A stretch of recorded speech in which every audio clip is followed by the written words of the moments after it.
Breaking news. The largest explosion to occur in the UK during a period of peace was the Flixborough explosion. In addition to the nearly total destruction caused by the bomb and subsequent fire of the Nipro factory in North Lincolnshire, there were 38 fatalities. Nipro UK, a joint venture between Dutch State Mines and the British National Coal Board, held the Flixborough plant, a chemical factory. During the first which, phenol was hydrogenated to make caprolactam. The disastrous Flixborough explosion that occurred in June 1974 was caused by a bypass assembly that was installed into a series of 6 cyclohexane reactors after one of the reactors was removed due to a leak. Like the others, the leaking reactor was made of 12.3mm mild steel plate with 3mm stainless steel connected to it. The reactor's mild steel outer layer developed a vertical crack for which cyclohexane leak is necessitating the reactor's removal.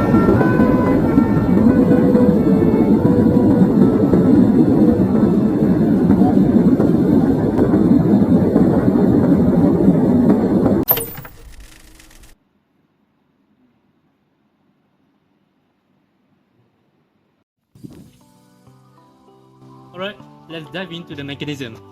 Stress corrosion, or commonly known as the stress corrosion cracking, SCC, was one of the factors contributing to the disaster. Fundamentally, corrosion is the degradation of the material due to the environmental effects. During the process, electrons are released due to the metal dissolution at the analytic site and transferred into the cathode, where the oxygenated water is reduced into hydrogen ions. However, SCC is the process by which engineering materials gradually degrade in brittle manners from the surface, resulting in cracks induced by the combined effect of the corrosive environment and the sustained tensile stress. SCC is a type of intergranular corrosion in the steel industry, leading to crack initiation that spreads with little to non-external sign of corrosion. As mentioned before, the cause of the explosion was determined to be SCC, originating from nitrates in contaminated water. The mild steel developed intergranular cracks due to the exposure to hot nitrate solution and stresses, which in extreme cases may be well below the yield strength that remains in the structure from the fabrication procedure, or may derive from the operating stresses, especially if there was a defect. In short, such SCC results from the combination of adequate stress, corrosive environment, and the specific composition of steel, in which different types of steel are not equally susceptible to cracking. Okay, now let me tell you the story of the chronology. First, the process consists of heating cyclohexane to 311 degrees Fahrenheit before passing it through a series of 6 reactors. The reaction itself was oxidation of cyclohexane with air going over a catalyst to a mixture of cyclohexanone and cyclohexanol that is usually known as a ketone alcohol mixture. The reaction took place in 6 vessels, each holding about 20 tons of material. On leaving the last reactor, the reaction products were removed and the unreacted cyclohexane was then reheated and rerun through again. Next, after 2 months before the explosion, the number 5 reactor was discovered to be leaking. When insulation was stripped from it, a crack extending about 6 feet was visible in the non-steel shell of reactor. Subsequent examination of the crack by DSM determined the cause of the failure to be nitrate stress corrosion cracking of the mild steel canopy. This nitrate stress corrosion cracking was believed to have been due to the practice of spraying nitrate treated cooling water as a means for diluting and dispersing small leaks. Next, to maintain the issues, it was decided to bypass the number 5 reactor while repairs were being done. A temporary bypass pipe was installed between the number 4 reactor and the number 6 reactor. Because the reactors were mounted on a sort of staircase, this pipe was not straight but contained 2 bands. The pipe was 20 inches in diameter, although the short pipes that were normally used to join the reactor together were 28 inches in size. Those, also 28 inches in diameter, were installed between each reactor. and these were left at each end of the temporary pipe. This temporary bypass pipe performed satisfactorily for 2 months after plant was restarted on April 1. Last but not least, however, the plant had been shut down for other leaks, and during the startup procedure, the process pressure rose slightly from 125 pounds per square to 139 per square inch. The bending moment caused by the action of this slight rise in pressure was strong enough to tear the bellows. The temporary pipe twist with this change in the flow, and the bellows were ruptured by shear stress.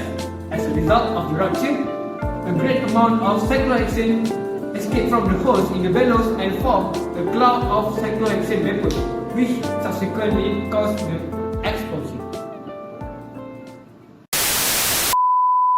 Alright, okay.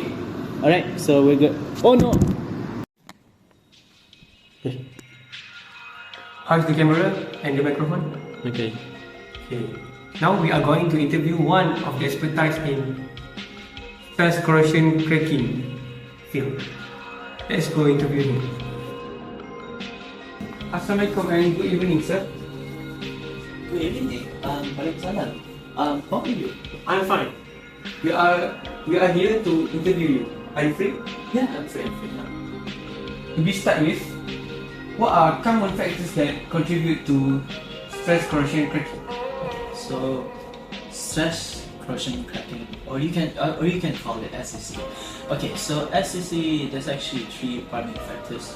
For example, the material itself, corrosion environment, and also tensile stress on that material. And there's also other factors, for example, pH level, the temperature, the presence of the chemicals. And for example, the stainless steel in chloride enriched environment. So yeah. So how does one go about preventing SCC in industrial application? So to prevent SCC, firstly, you're gonna have to select materials. It's really important. Secondly, you're gonna have to controlling the environment to corrosive agents. By reducing stresses, you can also use, for example, proper designs and also heat treatments. And yeah, that's it. So, in your point of view, what role does maintenance play in managing SCC? For me, maintenance is critical because if you do regular inspections, you can actually detect the early signs of SCC before catastrophic failure occurs. This includes non-destructible methods such as otoscopic testing and also radiography. You can actually remove the surface to reduce the corrosive agent. And yeah, that's it. That is fascinating. Before we wrap up, what advice would you give to engineers to avoid error that can lead to SCC in their projects? So my advice would be take a reactive approach.